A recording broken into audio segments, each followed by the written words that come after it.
Hello, nerds! Hello, nerds! Hello, nerds! Hello, nerds! Hello,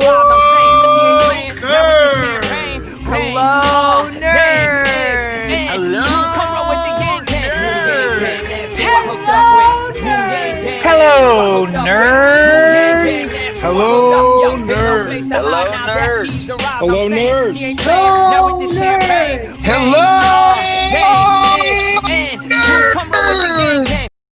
Hello, nerds!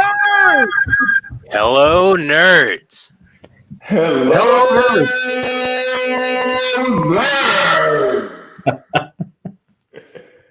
Hello, nerds. Hello, nerds.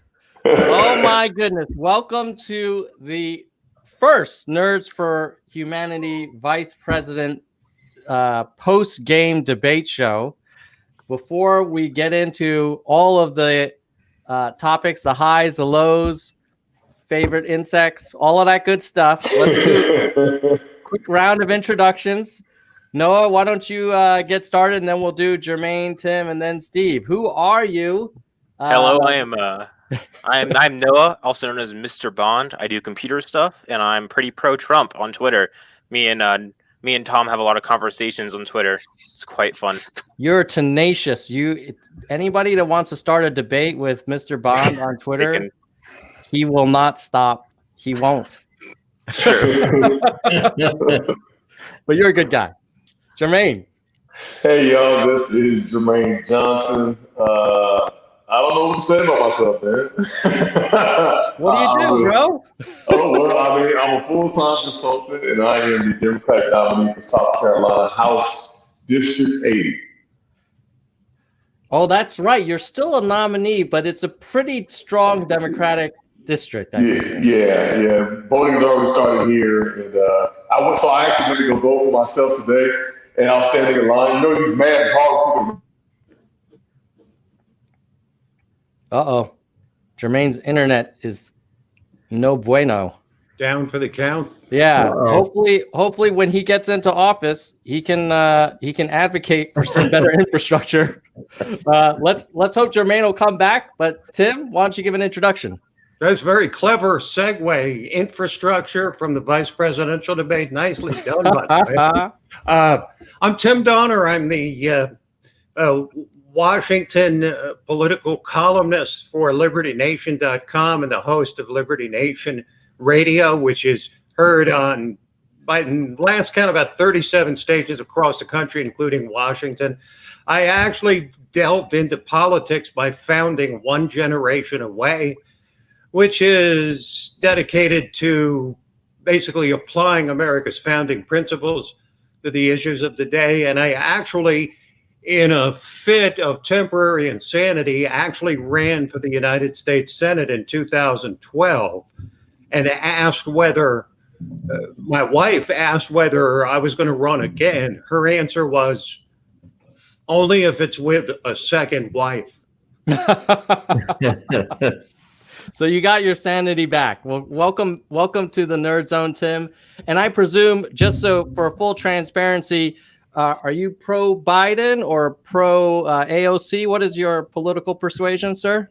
I am pro-Trump, conservative, libertarian, populist, nationalist. However you want to, you have to put a slash between all this because he's like a conserva, liber, nationalist, or whatever you want to call it. Whatever he is at this point, that's what I am. Right on. Well, welcome. And I had the pleasure of having a video debate with your wife, Lisa, who is also like My Mr. first Bond. wife. Your My first first wife. wife, yes. That's right. And who is a tenacious debater and defender of the president, and didn't agree with her on anything, but I thought that she was very great.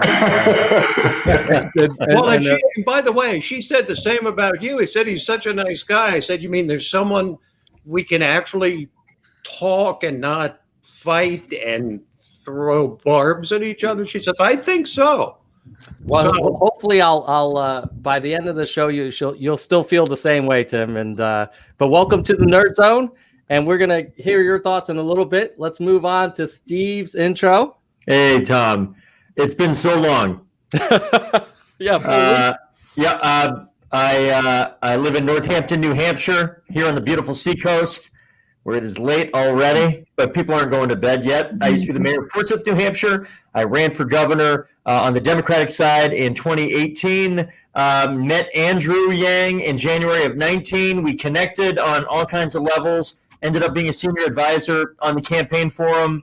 And it was fun at the beginning of the campaign. We walked down the street in Manchester in January of 19, and people were like, "Hey, Steve, who's your friend?"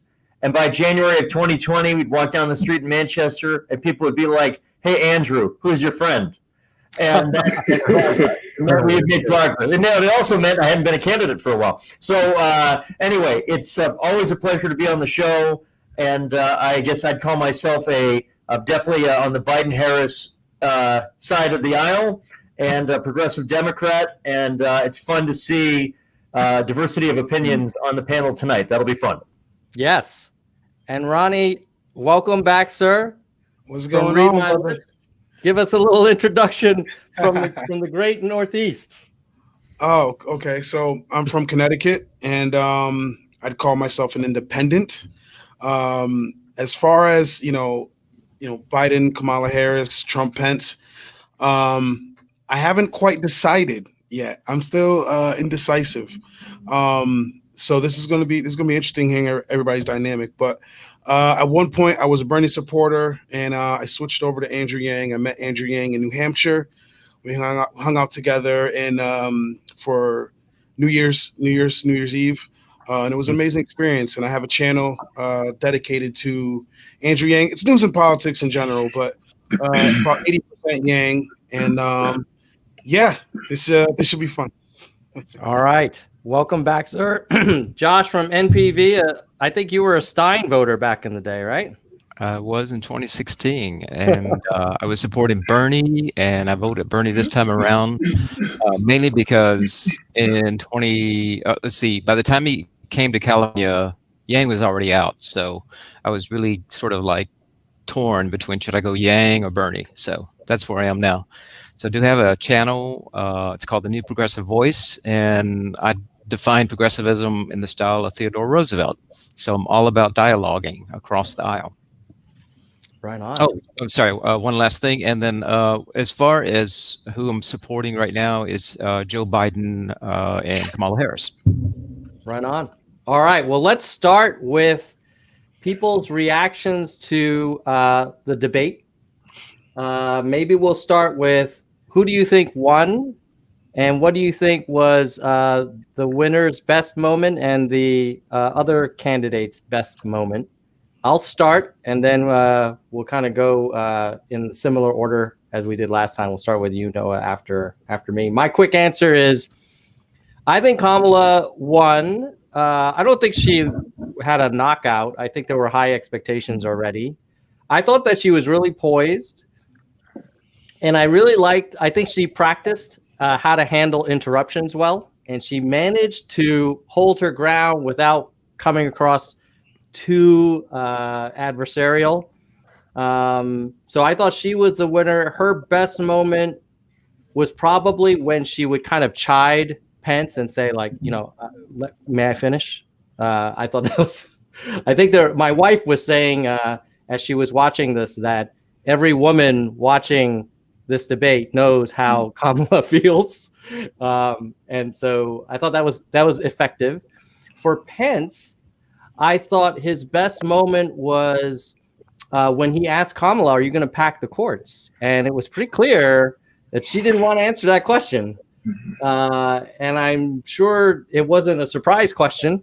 And so it kind of makes me wonder, like, come on, if you're going to plan on packing it, then say it. And if you're not, then say you're not, but don't avoid it. So this is where I wasn't really thrilled with the ticket that I'm supporting. But when faced with two choices, I'm definitely going to go for the Biden-Harris one. Noah, what about you, man? Did you what was your read? I'm going to say this first. Before coming into this, I did not like Pence. I love Trump, but I was not a fan of Pence. I'm going to vote for Pence in 2024 now. I do believe he won that debate decisively. I do believe that Pence's best moment was when Kamala laid out a bunch of what were lies. She said that Biden never said he supported, he was against he was against fracking. He was. He said he would ban it to many people during the campaign trail. When Pence laid out all the lies that she said, he provided good evidence for it in a concessive way to where I do believe that was his best moment, where he debunked everything that she said there in a very good way. All right. Now, Kamala's best moment was, I do believe what you said, right? How she handled Pence's interruptions, how she handled when Pence was being, let's be honest, rude to her. I think she did that very well, expertly, as a career politician, as expected. All right, Tim, which debate did you watch? The Pence winning one or the Kamala winning one? Well, I'll tell you what. Mike Pence was as good this week as Donald Trump was bad last week. But I also think that Kamala Harris's personality, as expressed in her sort of snarky smiling at inappropriate times, made her personality as unappealing as Joe Biden's personality was appealing in general. And I thought that was my overall impression of the debate. You know, Mike Pence gave a masterpiece of a performance, better than I even thought he could. But I mean, he's sort of like, I know you guys are mostly Yang fans, and I don't mean to play on the word, but the vice president is like the yin to Trump's yang. I mean, he is disciplined, he's focused, he's got his talking points down pat, he has a sense of sincerity about him. I mean, he's everything in a debate and by personality that Donald Trump is not. And you saw really the best of him tonight. When I saw Kamala Harris, I'm mostly seeing her sort of dismissive look that she was giving him. And I just thought that the body language was really not good from her at all. Now, she came out of the gate with, blaming Trump for the biggest failure in the history, the biggest presidential failure in the history of the Republic right out of the gate. And I'm thinking, oh, we're in for something like last week. But then, of course, the vice president Pence got even when he dropped in the little thing about plagiarism at the beginning. So it looked like it was going to be nastier than it really turned out to be. I thought it was informative in many ways, but like most vice presidential debates, it may not make any difference, though it really should, because there's serious health issues now with both candidates. With Joe Biden, it's his cognitive decline. With Donald Trump, it's now that he has the COVID. And even if he looks good, people know he has the COVID. So the vice president in both cases become more important than any time I can ever remember. Steve, how do you follow that up, man? Tim makes a pretty strong case. If it's about which ticket is probably happier about where they stand at 11 o'clock tonight compared to 9 o'clock tonight, then I think Biden-Harris is happier because they're up by any measure in the swing states, nationally, so forth. And while I think both candidates tonight did a very good job, they both displayed the skills that they have. If you're ahead by 5, 6, 7 points, and people leave the night thinking that the result of the debate will likely not change the big picture narrative, then you'd like to be the team that's ahead by 7, and that means you probably quote won. In terms of who won among the two candidates, I thought they both are highly skilled politicians in very different ways. Mike Pence was very effective tonight and exceptionally disciplined. Tim touched some of, I think, the big characteristics. He is almost preternaturally disciplined. He will not let anything like the question or the moderator get in the way of giving that 2-minute and 27-second answer, even though there's only 2 minutes. Nothing is going to stop him. Yeah. And it's a very different set of challenges that Susan Page, tonight's moderator, had over Chris Wallace last week. But it was going to take an exceptionally strong moderator to rein in Mike Pence's proclivity to take that extra 10 to 25 seconds on virtually every answer. That is the mark of an extremely experienced and skilled debater. Mike Pence has been he was a congressman for like 5-6 terms. He was the governor of a mid-sized state. He obviously, in a highly competitive environment, already did a vice presidential debate. You saw all of those experiences coming into play. He is a very skilled politician, and I would argue that he began running for president in 2024 tonight, because let's face it, more than any set of policies that were discussed tonight, the most important element to tonight's debate for the viewers at home is, because the oldest president in the history of the country will be elected next month, whoever wins, they are looking at somebody who has a reasonable chance of being president at some point, and it might be before 2025. So it was the presidential nature. And on that level, both of them absolutely meet the threshold for being qualified to step into the breach if something tragic should happen to a sitting president. So I think Pence won on points within the debate, but Harris probably won in the sense of they both did fine and they're ahead by 7, and you'd like to be that candidate. Yeah, they kind of held serve and therefore may have won. What do you think, Ronnie? Did you see a winner tonight? So this was interesting because when I first started my channel, I was very anti Kamala Harris. Actually, my first video that I did on my channel was about Kamala Harris, and I did 3 others. I was never a fan of Kamala Harris, and I stated that quite often in the primaries too. But I feel like they didn't sway anybody's opinion. All they did was really appeal to their base. Nobody watched that and said, you know what? I'm not voting for Kamala anymore. I think I'm going to swap to Pence. That didn't happen. If I had to choose a winner, I think most of the American people at home are probably going to give it to Kamala.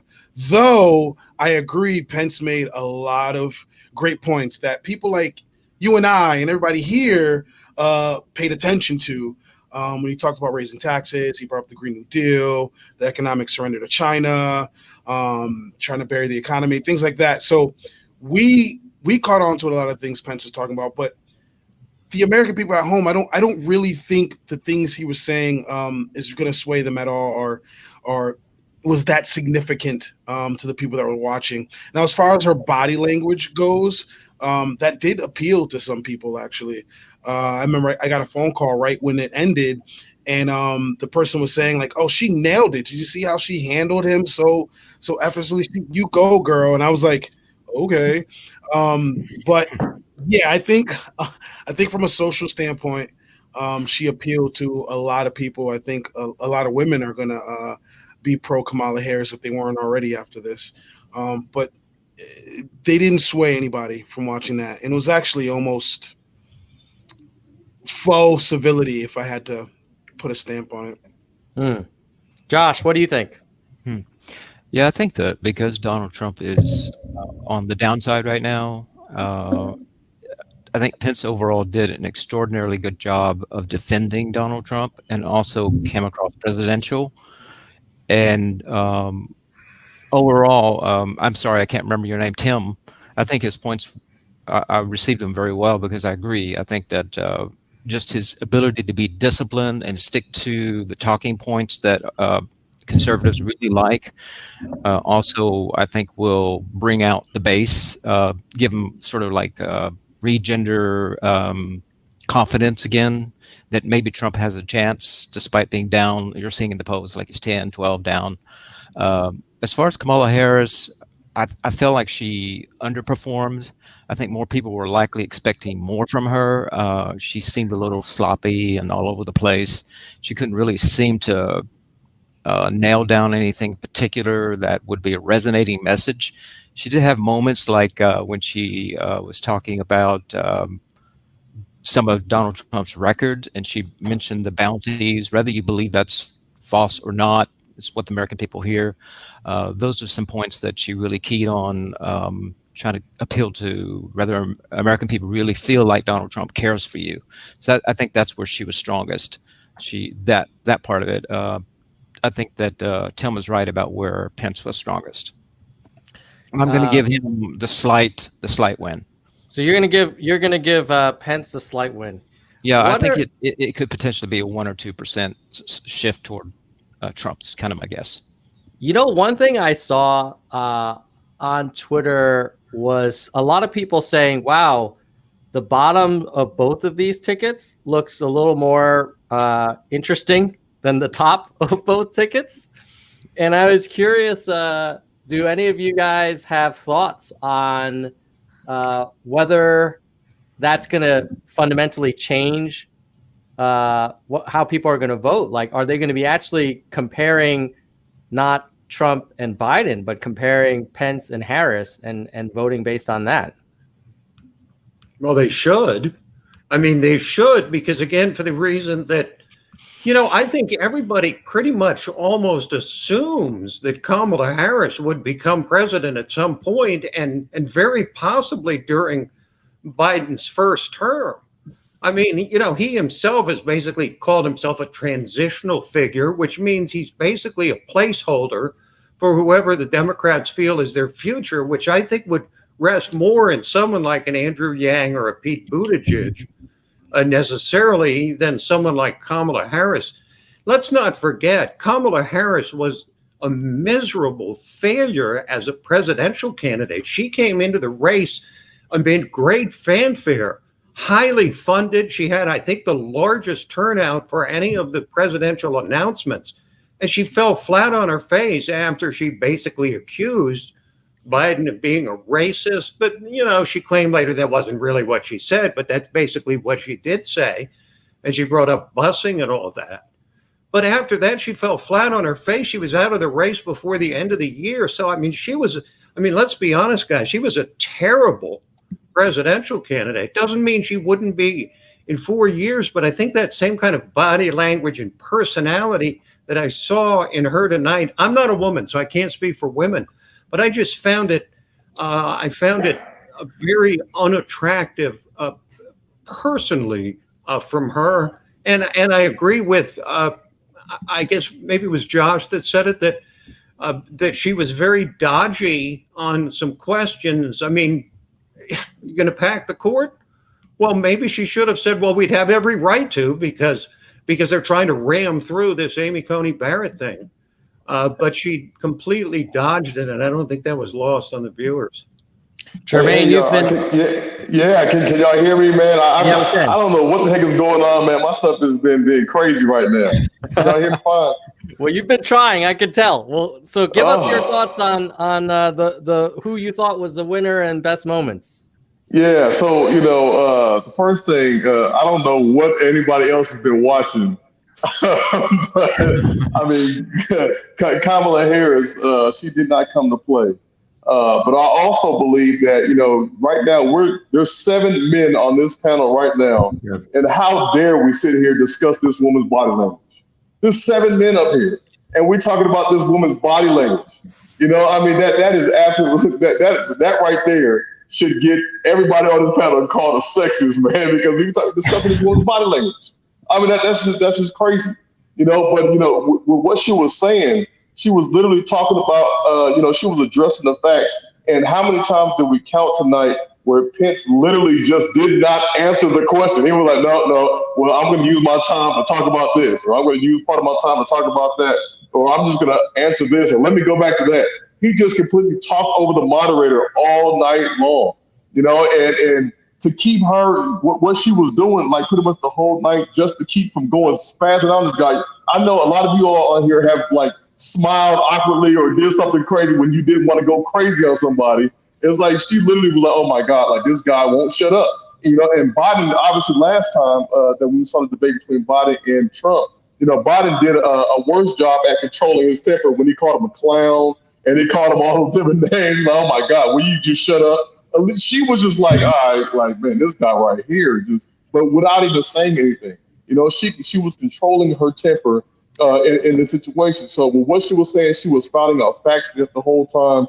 and she was really addressing it. Now, one of the points that I, saw that was quite interesting tonight was when they kept going back and forth about who was going to raise taxes and how they were going to raise taxes and all that. So literally, they were almost saying the same thing, but they kept arguing with each other. So Pence was talking about how Trump went ahead and cut taxes for the rich, and what they did. It happened with where my wife works as well, at a pharmacy here in South Carolina, where the owner actually gave a 5% raise to every employee that was there. So that is where the money came for a lot of these American citizens, to give them that extra $2,000, which is what Pence was talking about. So, but she was literally talking about, hey, no, we're going to repeal that stuff. So he was saying, hey, if you repeal that for the rich people, then the people who are down at the bottom won't get the subsequent benefit of what people like my wife's boss had did.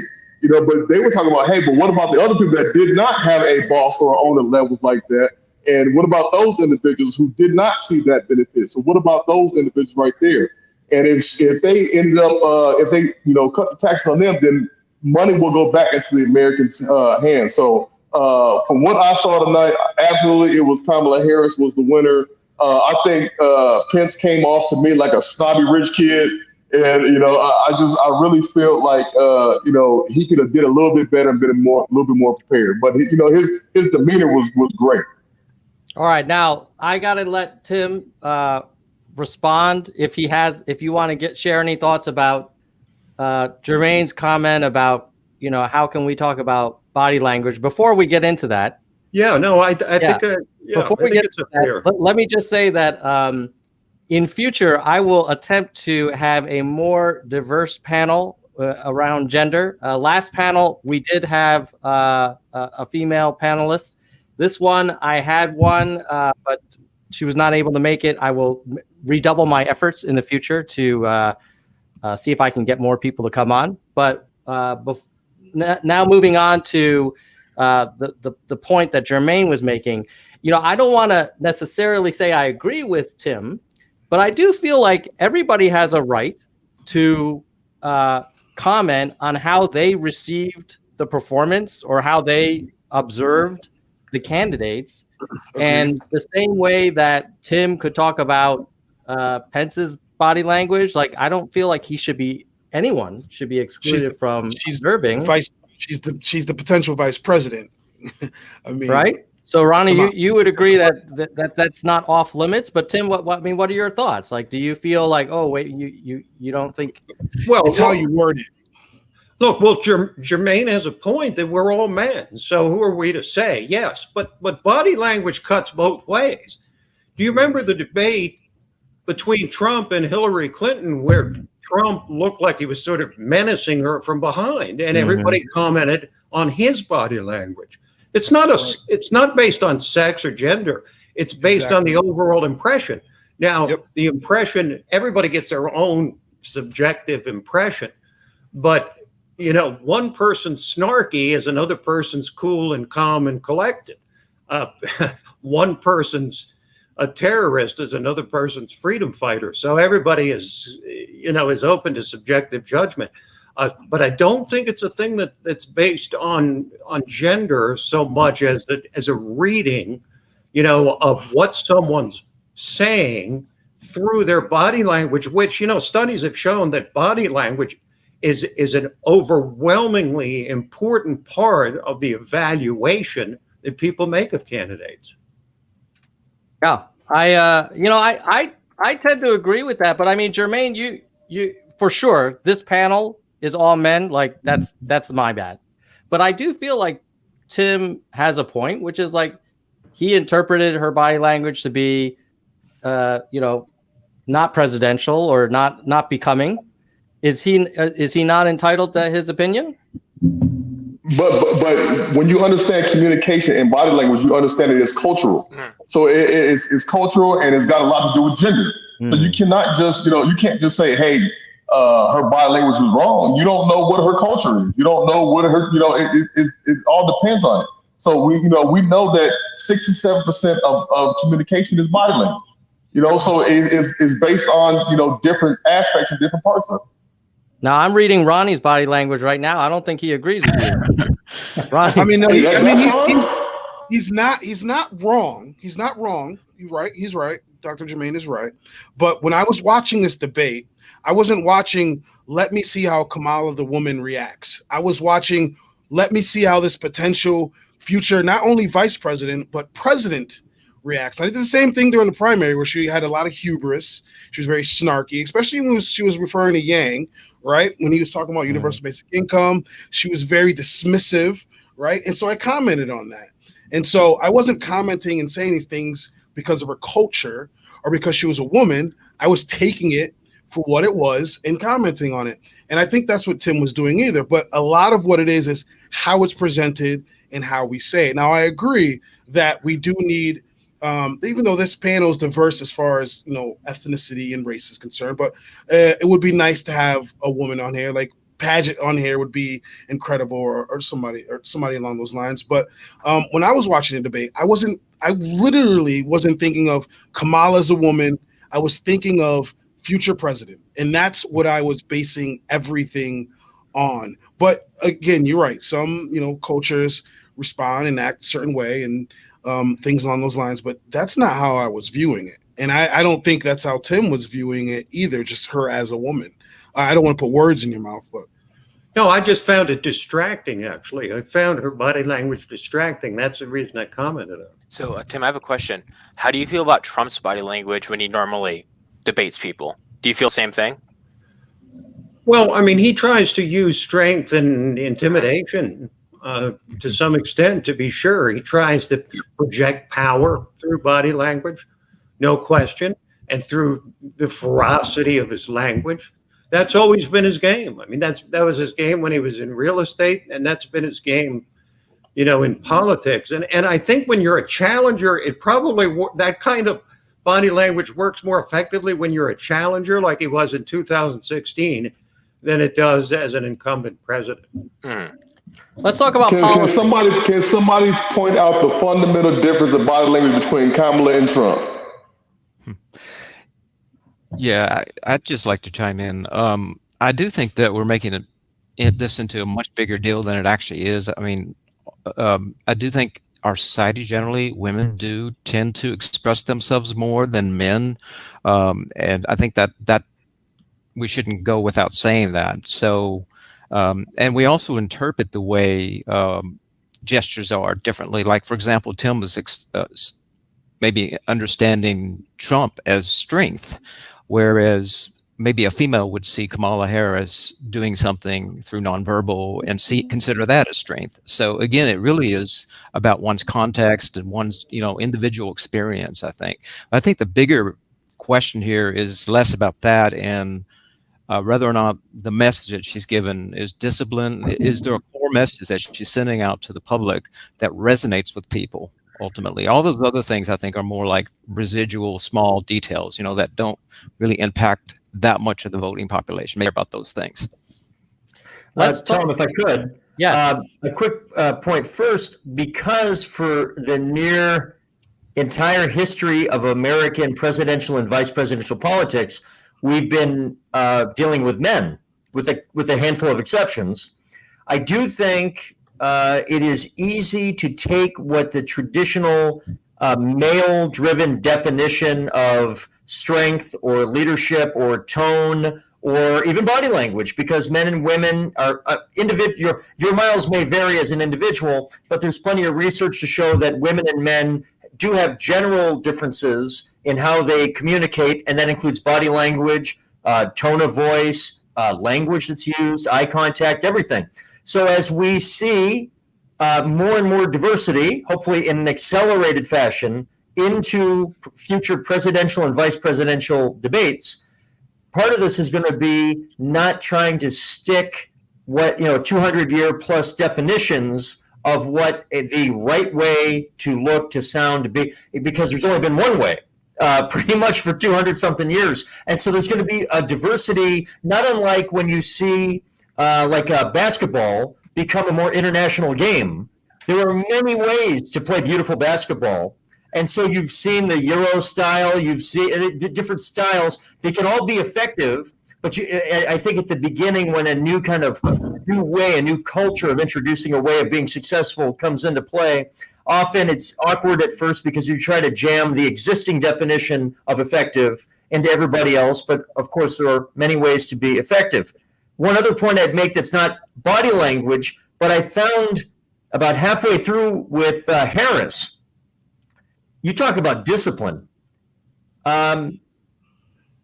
In her first answer tonight, Pence interrupted her, and this is like the first 3 minutes, and she immediately says, excuse me, please let me finish, or something like that. And it really kind of stopped him because he realized very quickly he was about to really mess up out of the gate in the contrast to the genders.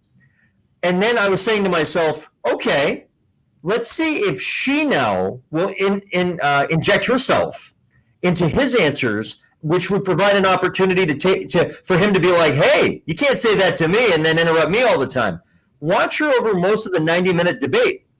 It is remarkable how infrequently she actually interrupted Pence during his initial 2-minute and sometimes 2.5-minute core answer in each of the 10 subject areas. There is no other politician I've seen at that level, really, male, female, presidential, vice presidential, that has been that consistent over a 90-minute debate at pretty much not interrupting the other person. I think one time she did. Pence called her out on that, and you could see her eyes going. She quickly realized, hey, if I can't be saying don't interrupt me and then be constantly interrupting him. And if you look at it for the rest of the 90 minutes, the two of them were pretty good about not interrupting the other person's 2-minute initial remark, which was a radical contrast to Trump's behavior the week before. I found that actually rather refreshing, and it reflected well upon both of them, I thought, by the end of the 90 minutes. Let's talk about policy. Who wants to make an observation on what you thought was the best policy answer? Could be from either candidate. Do you think someone really crushed it on policy? There were some interesting quips in there, like when Pence said him about the plagiarism. He did that real smooth about Joe Biden's plagiarism. Yeah. He threw that in there smooth as butter. Yeah, but that's not a policy. I guess an anti-plagiarism policy. I kind of think that Kamala Harris, this is just one point, and there's some others I might think of, but I thought Kamala Harris scored fairly well when she said, and she looked at the camera, and by the way, both of them looked at the camera pretty well, which Biden did well last week, Trump not at all. When she said, they're coming for your health care, because that really frightens people. That's a kitchen table issue. That is an issue of utmost priority for everyone, especially with this pandemic. And, whether it's true or not, I mean, Trump never talked about getting rid of pre-existing conditions, but be that as it may, the line, they're coming for your health care, that's pretty effective. I'm curious of what everybody thinks about the $750 in taxes. Do you think that's going to stick with the American people? The $450 million in debt. Who's influencing him? Who does he owe? Do you think that's going to affect the people watching at home? No, you got your hand up. So when she said that, she said paid $750. But if we read the New York Times article, it explicitly says 2016 he paid $1 million, 2017 he paid $4.1 million. He only owed $750 million. That's a huge distinction we have to make right there. He paid the amount he would have owed if he owed his full amount. Then his accountants went in. They used the Obama tax policies to use, deductions. If those deductions were legit or not, I don't know. We don't have those records right now. Once we will see those, if those are legit or not is a different question. But he paid what he owed. He actually paid over what he owed, and then then what he paid over what he owed. He said, "All right, keep that money, but push it towards my future tax payments." He would have owed. So this is his accountants went in. Yeah, thank you. So that's my point with that. I think that was extremely dishonest for her to explicitly say paid $750 because he paid well over. He owed $750. And the New York Times article says this in the article. The headline didn't, but I think we'll have to pull up the New York Times article later. I'll put a link in the chat for people to consult it. I do want to bring in Erica. Talk about responding to the audience. And to Jermaine calling bullshit on me for having no women, I was like, oh man, I gotta do something. So Erica, I'm gonna unmute you, but I just want you to know if you have another tab open with the show playing, we're gonna get a weird echo. So if you could, all right, here we go. Can you hear us now, Erica? Yes. Hi. How are you guys? Fantastic. So good. What were your thoughts about the debate? How did you interpret, like, just highlights overall? I thought the debate was, I think the standard is different for women. And I think there was a lot of pressure going on Kamala Harris going into this debate. And as I'm listening to you guys talk about Kamala Harris, I'm going to be honest, and it's no disrespect, but no one did that to it. Like, no one would do that to a man. No one's going to talk about the looks. They're not going to talk about eye rolling because Pence was rolling his eyes. Trump made faces, and no one makes that like such an ordeal. I think being a Black woman in that position is incredibly hard because you're going to have to navigate that kind of surgically. Like, you have to be very on it because you're going to get scrutinized in a way that a white man is not going to get scrutinized.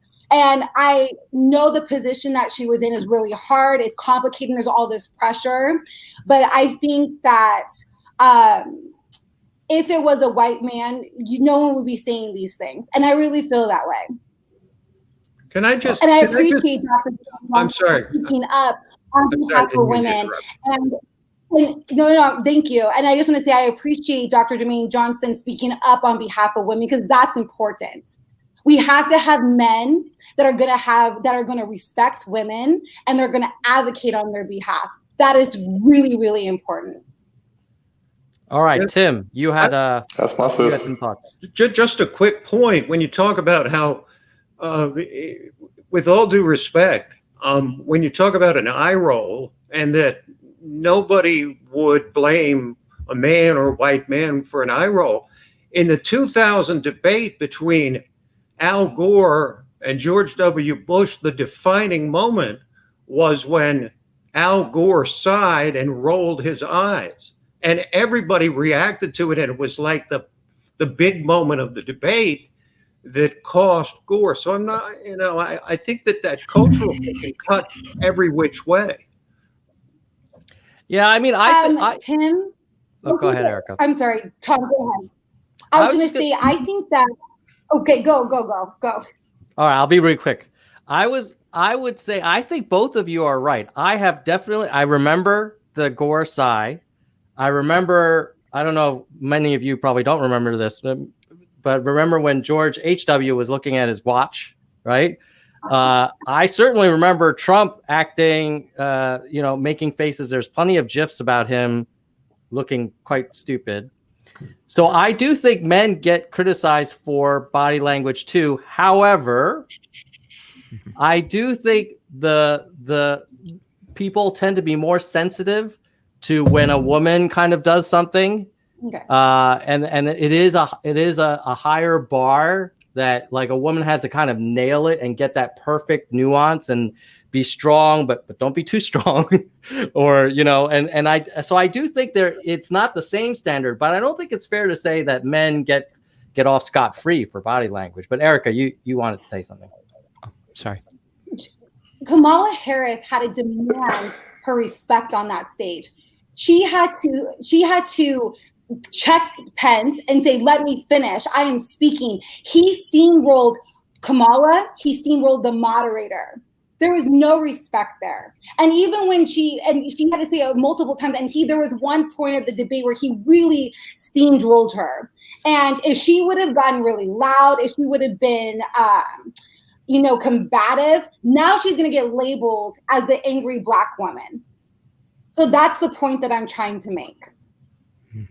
Yeah, I definitely think a black woman probably has to nail the landing with very little room for error in a way that other candidates would not. But what do other panelists think? I mean, maybe we're reading into this too much. What do you guys? Do you think there is a different standard? Maybe we'll go for Josh and then Noah. Yeah, I mean, I do think that Tim's right and Erica's right, like in different ways. Like, for example, not only did Al Gore pretty much, flop because of the eye roll, but you can think of Howard Dean as a quintessential moment that, like, his campaign. The yell. His campaign just folded. Yeah. But I think Erica's right in that I think there's a lot of cultural nuances and sex differences in the way people express themselves. And I think a lot of men, unfortunately, don't appreciate that. They don't really understand it, and they misinterpret it. And they often will, like misplace it as like a failure, or she didn't do that, or she didn't do that. And so there's a context of male, white dominated politics, and we sort of look through that lens. So I think Erica is right in that sense. That's what we're seeing, I think, in my opinion. All right, let's go to Noah, and then we'll have to talk COVID. So Noah. I do believe that Trump is the expert in disrespectful body language and how he can basically ruin someone's entire point without speaking, just with a look. And I think Kamala Harris was just fine. I think her body language was perfect. And I think what happens was she is resonating now with people who resonated with Trump when he did the same thing in 2016 to Hillary. So I think she's going to bring in some new voters because of that. That's my opinion. I think she's going to bring in some new voters because of the way she used her body language to combat Mike Pence's interruptions, his rudeness, etc. I think her body language was great. That's my personal opinion. All right, let's. I agree wholeheartedly with you, Mr. Bond. I agree wholeheartedly with you.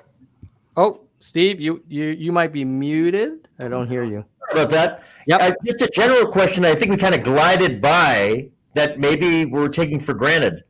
When people are referring to Kamala Harris's body language as being different in whatever way, I watched the whole debate. What do people mean by that?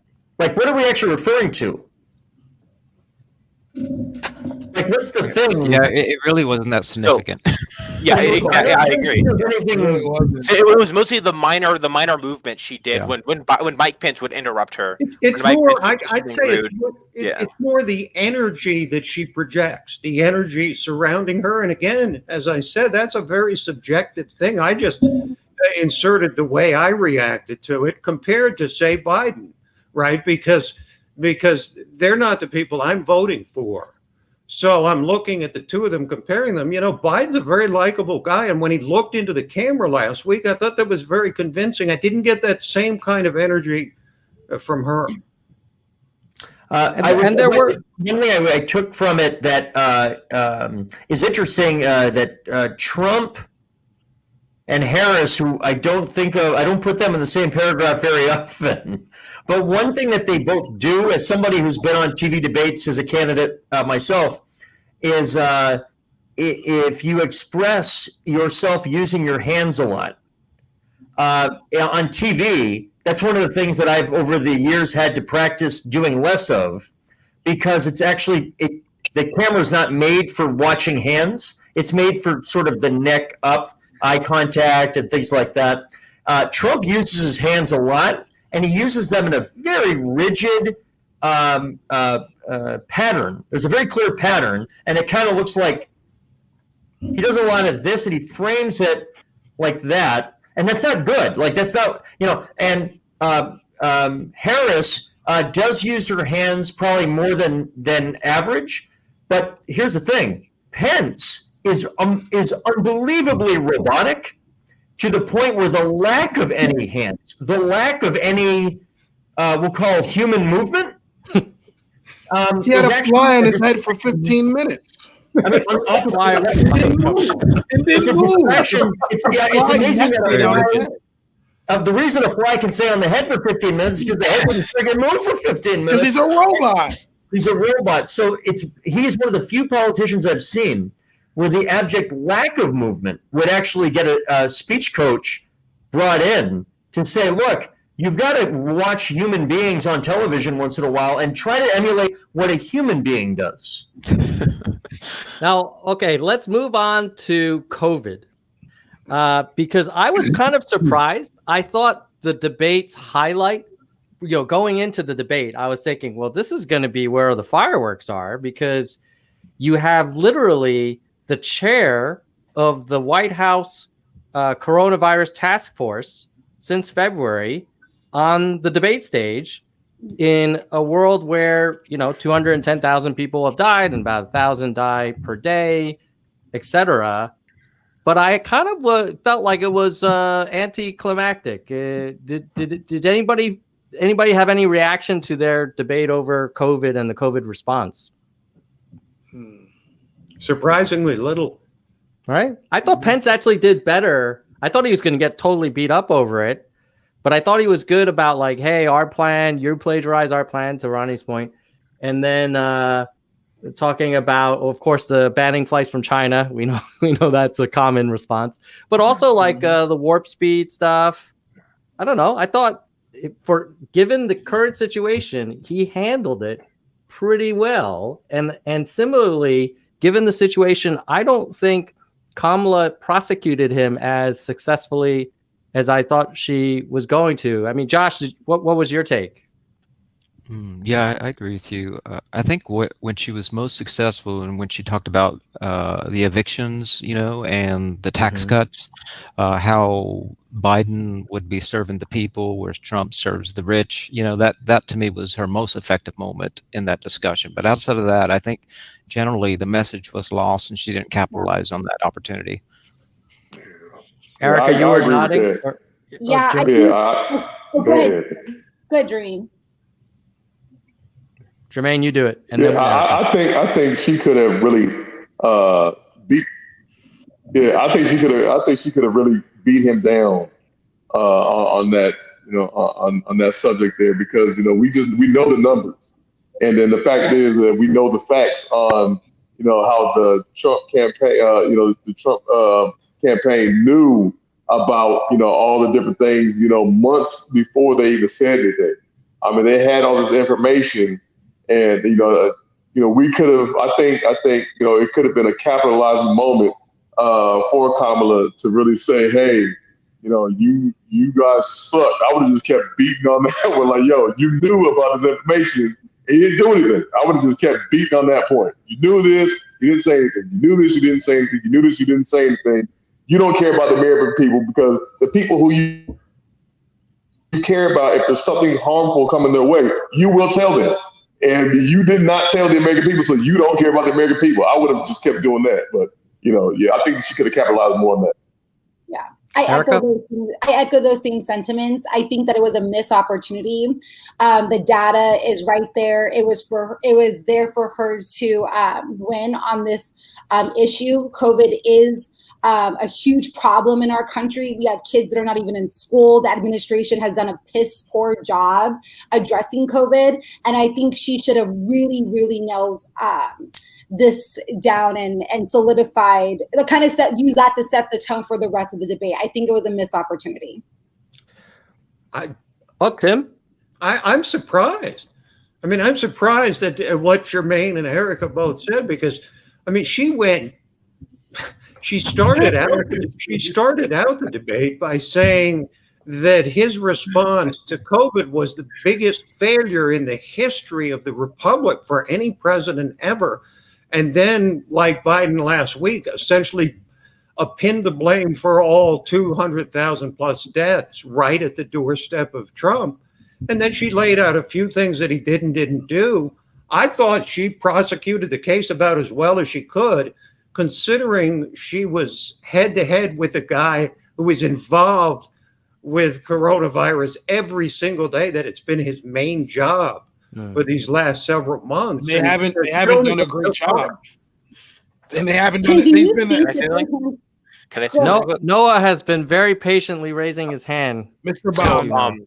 So I do believe there's a reason why Kamala didn't continue going against COVID, and it's because of how Mike Pence pushed. So he pushed away the COVID talk and turn it into H1N1 talk, which I don't think Kamala was prepared for. Yeah. And look, Kamala had nothing to do with H1N1. Yep. That was all Obama and Biden, right? So she most likely didn't want to get in that debate because she wasn't prepared to do it. So she thought the best option was to rather just back off for now and move on, because I don't think she was prepared for the H1N1 talk.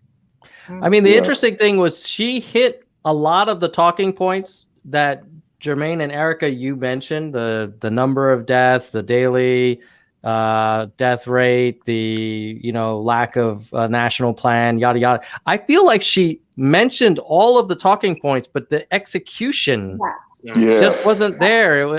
Maybe it was too early in the debate. And then I agree with Noah when he brought up the H1N1 and said something. I think he said 60 something million. Like, yeah, some 60 million people were infected. That's true. Did any of you know that? Did you? I didn't know that. That's true. And I'm sure she didn't either. And she was probably like, I don't want to go there.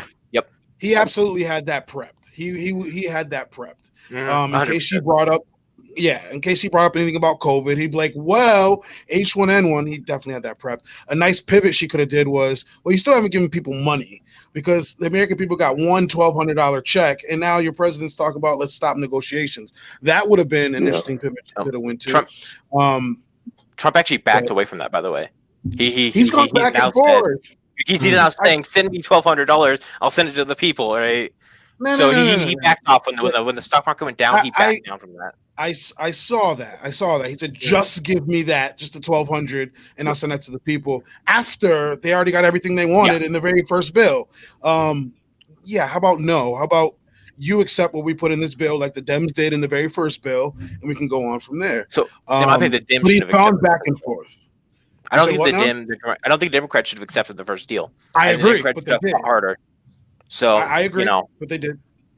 But we've had 5-6 stimulus packages, and the American people have gotten paid one time. And I know she's since advocated for giving people more money, not necessarily a UBI, but helping people out through this time that we're in. And that could have been an easy pivot she could have went to, and I would have loved to see what he had to say about that. So there was some fact checking on the H1N1, and it turns out that Pence was telling the truth. There were 60.8 million that were infected. Now, what he didn't say is that the fatality rate was 0.02%. So it's like a lot of people could get it, but you don't have 200,000 people dying. Yeah. But his point was, let's say H1N1 was COVID, and let's compare the responses, right? Now we have 6 million infected if COVID. What if we had 60.8 million with COVID, right? So that was his point. That's why Kamala had to back off, because she didn't know. She wasn't prepared for it, which makes sense because she wasn't a part of that at all. She wasn't a part of H1N1 as far as I'm aware. That was all.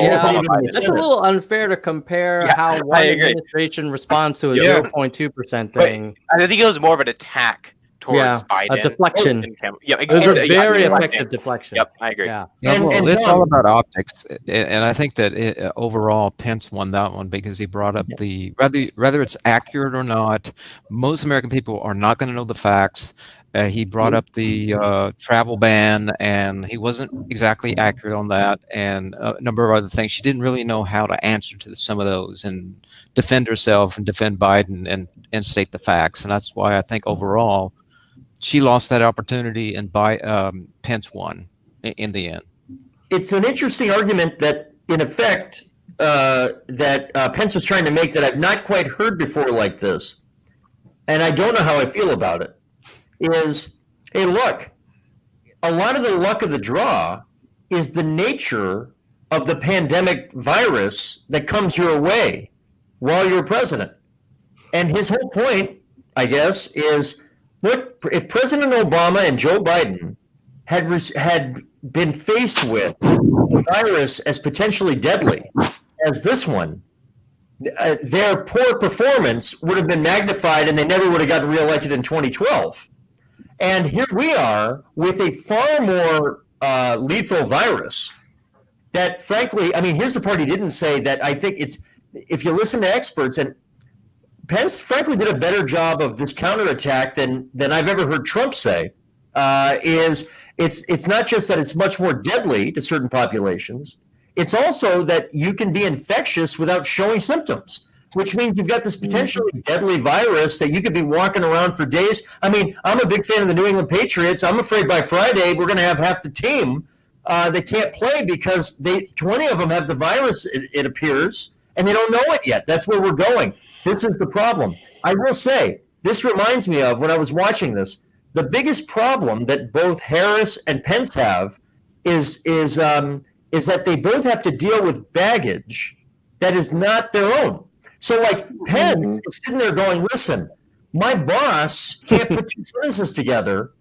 So, like, you could see Pence being like, he didn't actually mean. No, I think he kind of did, but whatever. He's like, just because my boss is an idiot, like, if my boss was a traditional politician like me, we'd be cruising to re-election. He can't say that. And then you got Harris going, look, I am more progressive on some of these issues than my boss is. I was a co-sponsor of the Green New Deal, and my boss said he's totally not for the Green New Deal. So now I got to defend my boss because when you're the vice president, you're not the president. You have to listen. You're part of the team. And in her head, she's going, Jesus Christ, when I'm the nominee in 24 or 28, we're going to do the stuff I want to do. But she can't do it tonight. So they both are sitting there being like, oh, my boss. How do you think these two did on climate? Speaking of the Green New Deal, do you, Steve, you mentioned Kamala having to defend it. Certainly Pence attacked it quite a bit. Do you have any thoughts? And then maybe we'll go to Tim and then see if anybody else wants to. Pence completely dodges the fundamental question of, is a human action a fundamental driver or accelerant of climate change? We, on our drinking board, had forest management as an opportunity to drink, and indeed he played that card. And then he, without saying it explicitly, makes it very clear that the jobs element is going to come ahead 7 days a week of anything dealing with climate change-related policy. The biggest problem that I think Harris had is because she was one of the original co-sponsors of the Green New Deal in the Senate, and because Joe Biden just said last week, I'm not for the Green New Deal. That creates awkward moments that I think makes it more difficult for her to play offense on an area where otherwise I think she pretty clearly would have an opportunity to play offense. It's not her fault. It's the fact that her boss made a statement last week that is pretty much 180 degrees different from what her own record in the U.S. Senate was. I think she handled it as well as you could. It's not a good a policy issue for Trump-Pence. They don't want to talk about climate change. It's not a winning issue on their side of the aisle. I felt like it was largely a draw, and for those reasons that were not directly their own fault. All right, let's go to Noah and then Tim. What do you think about the climate? I think when it comes to climate change, I think everyone has, like, I'm a conservative, and I accept that climate change is real. Climate change is humans are definitely influencing climate change. That's an undeniable fact. So what the issue is, I think Trump knows that too. I just think he just won't admit it, right? So, but what I think there's two different ways of going about it. You can either try to fix it here, which many people say is impossible because we waited too long, or you can do what I think Trump wants to do, and that's get out of Earth and make it so we are able to go to a different planet. In 200 years from now, when climate change starts really hitting us hard, we're able to just get the fuck out. You know what I mean? So so I think there's two different approaches here. One wants to fix it, which again a lot of people say is impossible at this point because we waited too long, and the other group just wants to leave. That's my opinion. Do you think? I'm I won't debate you on that one, Noah. Tim, boy, Josh, you just set me up. So now here we have the real truth, which is that the Space Force is actually Donald Trump's climate change policy. That's my opinion. Yeah. Who would have thunk it? So Trump is actually a great believer in climate change, so much that he wants to leave the planet. Exactly. What further proof could you want than the fact he's trying to send We'll just leave. We'll get out of here. We'll just leave. Don't worry about anything. We'll get out of here. We're going to the moon. Don't worry about it. How much else we can do, really? I think. I'm sorry. I thought that Pence actually helped activate a lot of Democrats when they asked him directly, like, "Do you believe that climate change is caused by humans?" And he answered, "The climate has always been changing." And he answered, "The president and I will always follow the science." But then he talked about fracking and unleashing American energy. And I don't equate fracking and fossil fuels with protecting against climate change. And I feel like, of course, a lot of his supporters are going to be like, of course, pro coal and pro clean coal and fracking and all that. But I think there's a lot of Democrats who are like, whoa, reminded how different from a lot of mainstream people the Trump-Pence climate plan is. There is none, right? It's all about energy. I think it's interesting. Climate change is something of a third rail for both parties because for the right they pretty much deny it, and for the left they get caught for the onerous taxes that would be required for a Green New Deal. So it's sort of a tough sell on either side. One side sort of trying to pretend it doesn't exist, and the other side saying we have to take punitive measures, that would cause some serious, at least short-term damage to the economy. Anybody else have thoughts on how the climate debate went? Josh? Yeah, I think that one of the things that the right has, or I should say that Pence and Trump have in their favor, is that they can speak to their base, and that's where they're very disciplined because they know what their base generally believes. They know what the red meat is. The Democrats is a little more difficult. It's, sort of like you have to be real careful how you tread that tightrope, right? Because you've got those that are more left-leaning that want you to go heavy on fracking and things of that nature, but that scares a lot of independents and potential Republican voters. And then if you go the other way, then a lot of people are turned off. Well, you're not going heavy enough. So that's where I think Kamala Harris was struggling because she couldn't really articulate how she could speak to everybody, so she was denying about the fracking.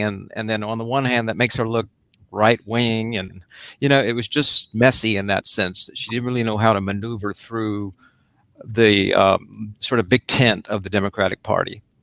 Well, Josh, because she literally is on record supporting talking about fracking. Yeah, exactly. Yeah. The Green New Deal and fracking, what have you. So he got her on that. He absolutely got her on that. I'm curious, especially, I want to hear how everybody feels, but especially Tim and Mr. Bond. Paris Climate Agreement. You for it? You for getting back into it or no? No. No? Absolutely not. Interesting. No. For an answer, I would like to hear why from Tim and Noah. Yeah, or me either too. one of you. Well, I'll start. Or do you want to start? Josh, go first. Josh, you go first. Noah. He goes by Noah. Noah. But his So, name is I'm Mr. Bond. sorry, Noah. Noah, go first. I do not believe that we need an international agreement to say that we are going to help stop climate change. I think that's just another way. Again, I'm a bit on the conspiracy side of things. I do believe that is something of the globalist cabal trying to control our country. I don't like that at all. Interesting. Okay. Interesting. And I don't think say one thing about climate change. Oh yeah, we're gonna Yes, get go ahead, Tim's Erica answer and has then to say. Erica. Okay. I was just going to say, I don't think it's enforceable. The problem is if we live by the rules of the Paris Climate Accord, that's fine. But what about the other 195 nations of the world? Do we really think they will too? Because, we're a big country, but we're just one piece of the planet, a relatively small piece in the larger picture. Do we really think that China, among others, is really going to live by these somewhat vague promises that they've made in this thing? I just don't see it as something that's going to be effective in stopping the type of crisis that as it is defined as climate change. I don't think it's going to work. So we should go to Mars? Yes. And also, but also, what does that have to do? Okay. What does all this have to do with us doing what we're supposed to do, though? You know, it's like what the old folks used to say is sweep around your own front porch first. You know, and you're saying like, no, we should get back into it because why should we bother? Because China's not going to do their part. Well, because why should we bother? Because nobody else is going to do it, so why should we bother? To comply in the long term is going to be extremely damaging to the economy, and I don't think there's almost any model that shows that it wouldn't put, an enormous pressure on a free market economy to be involved in something where we have to comply by rules that are set by people in Brussels and elsewhere. I'd rather have the rules set by people in Washington because I believe that we're responsible enough as a people to react to a crisis like we did with COVID. I'm talking about the individual response of people. I think if people are alarmed about climate change, I think that they will act responsibly individually to try and combat. Okay, I want to just jump in. As an elementary school science teacher, math and science teacher, I absolutely teach that climate change is real and it's something that we have to address. I think that is incredibly important. And I think that Kamala Harris had an opportunity to excite young voters, because that is something that young people care very, very much about. And I think to just like ignore climate change or to act like it's not an issue is not only unwise, but irresponsible. We're experiencing natural disaster after natural disasters, which completely impact low income communities. We have high asthma rates, so that the long-term impact is going to be an economic disaster. So I think it is really, really, it's crazy to me to not think that protecting or advocating to protect our environment. I just think that that's just weird. I think it was a moment to be proud to be an advocate for climate change and protecting the environment. And I think it could have really brought out a lot of young people. Because if we get a lot of young people to come out and vote, then Trump can get removed from office because he's not fit to be president at all. I think there's two elements to this whole Paris Climate Accord. There's the actual legal agreement, and I get where Noah and Tim are coming from. Like, well, why should we unilaterally kind of disarm or take on impact to the economy? We can't enforce it. I get that. But I also think there is a symbolic value to the U.S. participating in global agreements. Like, you can make the argument about arms control. Well, what if the other side cheats and who knows what they're going to do, yada, yada. Or to Jermaine's point, like if you're in the neighborhood, like my neighborhood has a neighborhood crime watch. I know not everybody is going to be participating, but I'm still going to do my best and do my part. So I don't think anybody will change their mind. I guess the people who are skeptical of these agreements will be, they got what they wanted from Pence. And the people who, are animated by it, I think they saw, clearly an alternative. Let's go to Noah, then Josh, then Erica, and then we'll move on to closing arguments or closing thoughts. Another point I have on climate change is that I do believe it's unavoidable at this point. I think we waited too long. I think we're 20 years late. I sent you an article on Twitter from NASA explaining that exact point, that I do believe we're 20 years too late to react to climate change, and we cannot stop it. It's unavoidable. We can maybe delay it, but I don't think we're going to do anything to stop it. And I think we have to think of other options and stop being so attached to our current planet and start thinking outside of it, because we're not the only planet here. There's other habitable planets around. We just have to find them and get to them. Erica? That sounds very expensive. So you guys are talking about the cost of it, but that's to move people from Earth to another planet. That's incredibly expensive. Sorry, like anime. Sci-fi.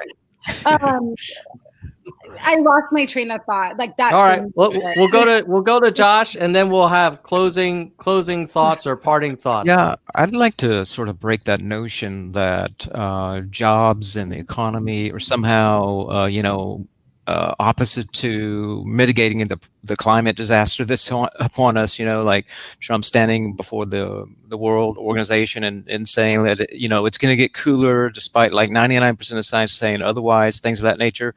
So I think that Yang is a good example of positing a nice balance between incentivizing businesses to do the right thing and to get on board. And it is important that we join the sort of the global community to make this a priority. So that's kind of where I differ in this approach. Tom, I remembered my thoughts. Okay, go ahead, Erica. No, I just wanted to say too, like, I think there's a difference between being a leader and a follower. And I would love for our country to be a leader on fighting climate change. That's what I was going to say. Like, right, I don't need a city upon a hill. I don't need China to do it. Like, I'm happy for us to be the leaders and model what it means to do the right thing. So, exactly. And Erica, on top of that, it's an awesome economic opportunity, is it not? I mean, can you imagine we leave the world? If you want to talk about economy, that would be like the next giant revolution that would just, bring a huge golden age to America, I think. Okay, so now we're going to go to the closing part of our discussion, since we are over the 1 hour that I promised our panelists, and I appreciate our guests on the East Coast. This must be super late for you guys. Share anything that you want to comment on in terms of a moment during the debate, or what you think is going to happen next. Maybe was this the last debate? There's so many interesting things we could talk about. But let's start with you, Noah, and then we'll kind of move down to Tim and Steve and kind of snake around to Erica. Yeah, I don't see any other debate happening after this. I'm pretty sure they're going to get canceled because Trump has COVID. Biden, he has a right to not want to debate a person who has COVID-19, right? So I don't think there's going to be a debate because of that. So this is probably the last one. Any other thoughts on what you saw tonight? I'm just gonna say this: fly 2024. So, all right, Tim.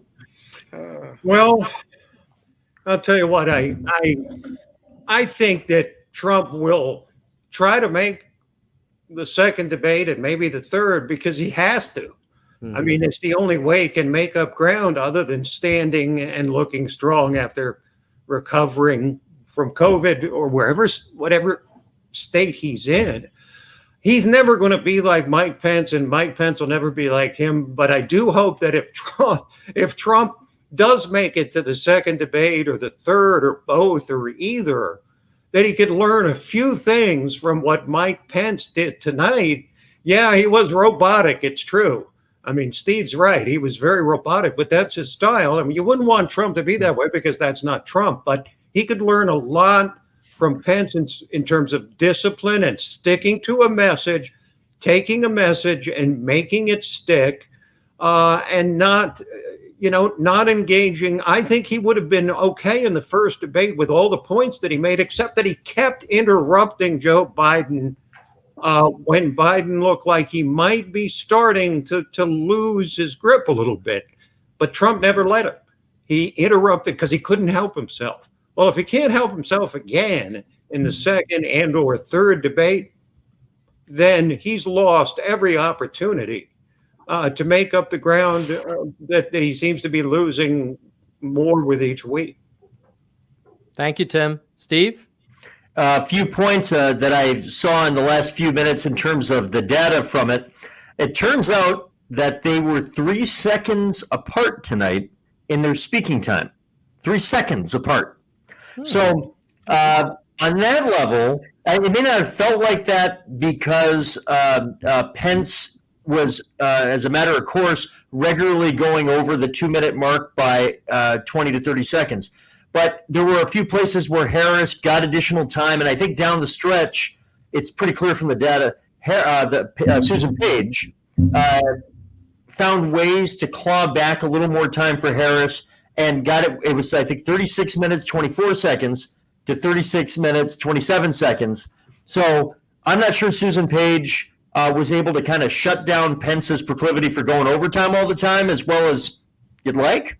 But if one of the main jobs of the moderator is to give him equal time, you can't do much better than she did, and so credit to her for that. The headline from tonight, I think, will be Biden both camps will be pretty happy with how their candidate did. Both of them basically got across what they needed to do in order to consider themselves successful. Joe Biden is ahead entering the night. Joe Biden is probably exactly the same amount ahead at the end of the night. And that makes it a win for Biden-Harris, if nothing else. And both of these people will be appearing on a presidential primary debate stage to a TV near you the next time either of their parties has an open primary. And it's not impossible at all that both of them will be running for president in 2024. I would be surprised if Pence was the nominee in 2024. I'm not sure where the Republican Party is going after Trump. I do think there's a very good chance that Kamala Harris will be the presidential nominee whenever Biden is not president. Ronnie. Oh wow, yeah. So this was I think this is probably going to be the most watched vice president debate ever, and it was very interesting. They touched upon a lot of things during that debate that we didn't even get to touch upon.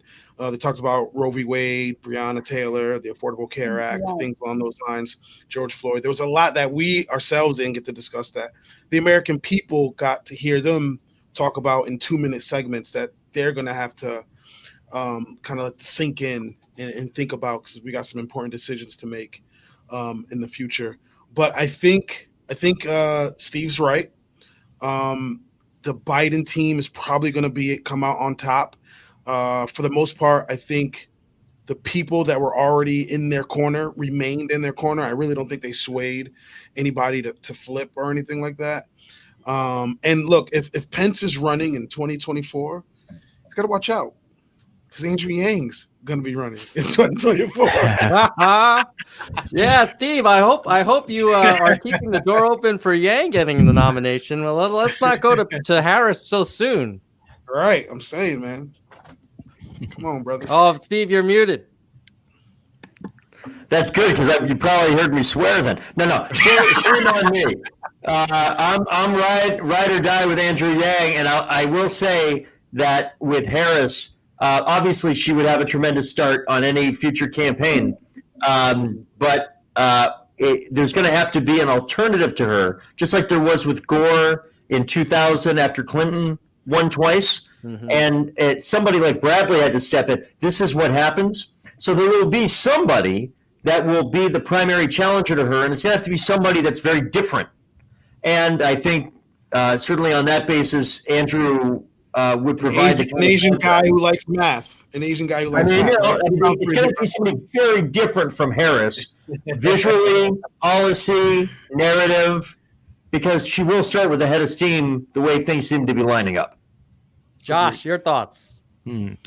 Yeah, I think that overall Pence, just by a hair, won mainly because he's very consistent. He's speaking to his base. He's throwing the red meat. He was able to counter Kamala on a number of things that otherwise should have sunk Trump. He was able to sort of like defend Trump regardless. I think that Kamala's problem was just generally because she has to speak to such a broad base. She didn't really quite know where to go.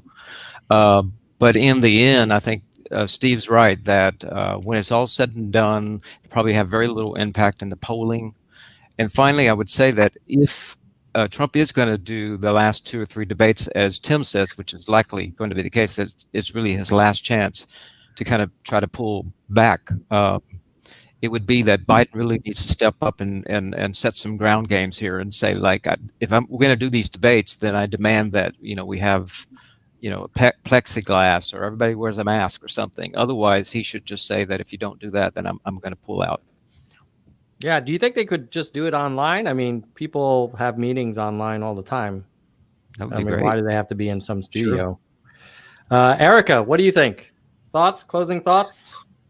I agree with my boy Ronnie there. We missed an opportunity to talk about social justice, and I think that was, to me, that highlighted why we have to get Trump and Pence out of office, because he gave this whole. I met Breonna Taylor's family, so I know what they're going through, and he kind of said, like, our hearts go out to them, and that really pissed me off, because if we do not address the police brutality, we're never going to find peace, because I think this time is different than before.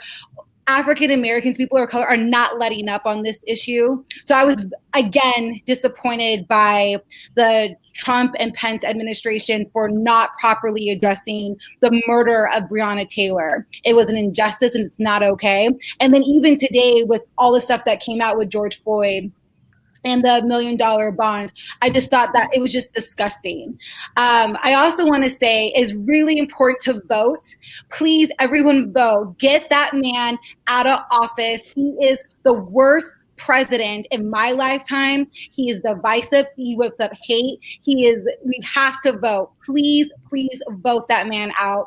And I wanted to say, this is my first time being on a panel with Steve, and I really, really appreciate your perspective. I really, really, really like you a lot. And Well, I like you a lot. Thank you for letting me jump on this. This All right. call is ugly. Thank you, Erica. Jermaine, closing thoughts.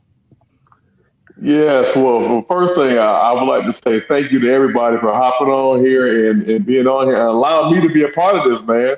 I really appreciate everybody. One of the things that I learned this evening is that our two-party system does not represent the majority of Americans, man.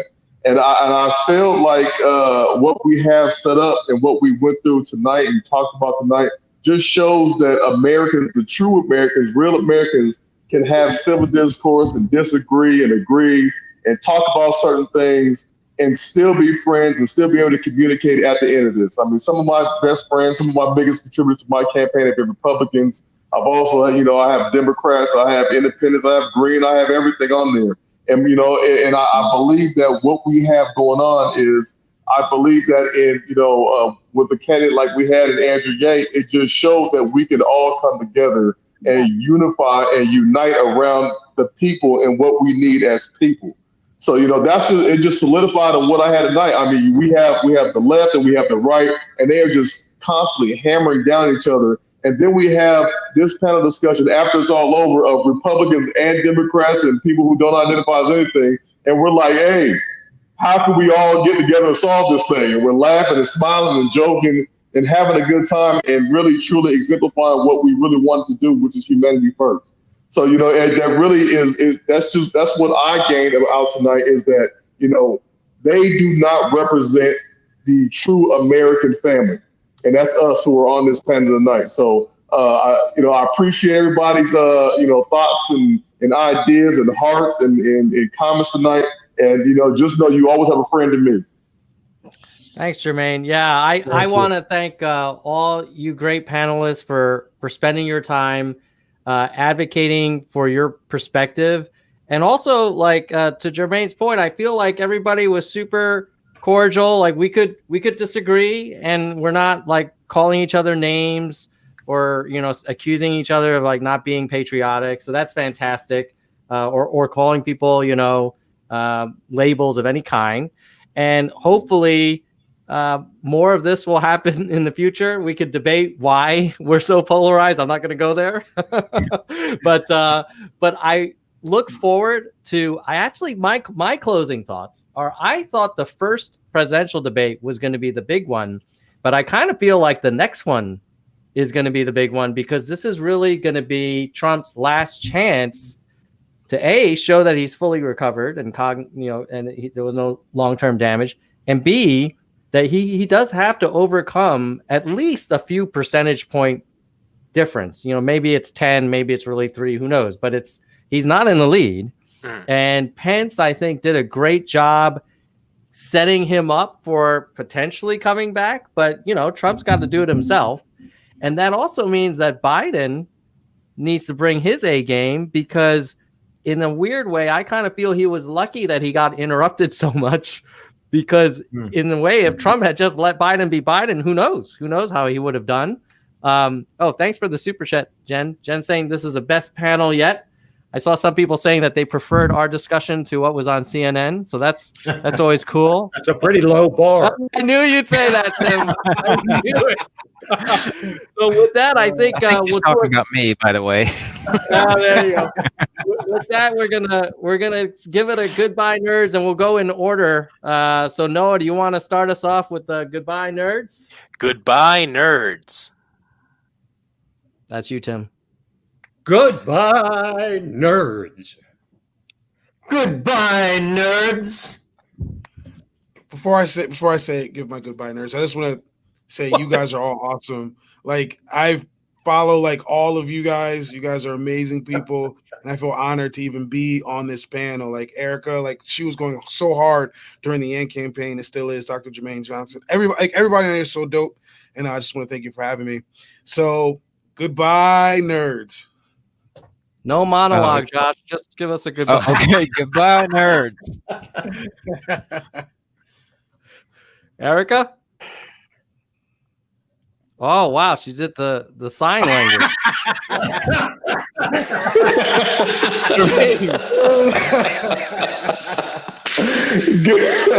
Goodbye, nerds.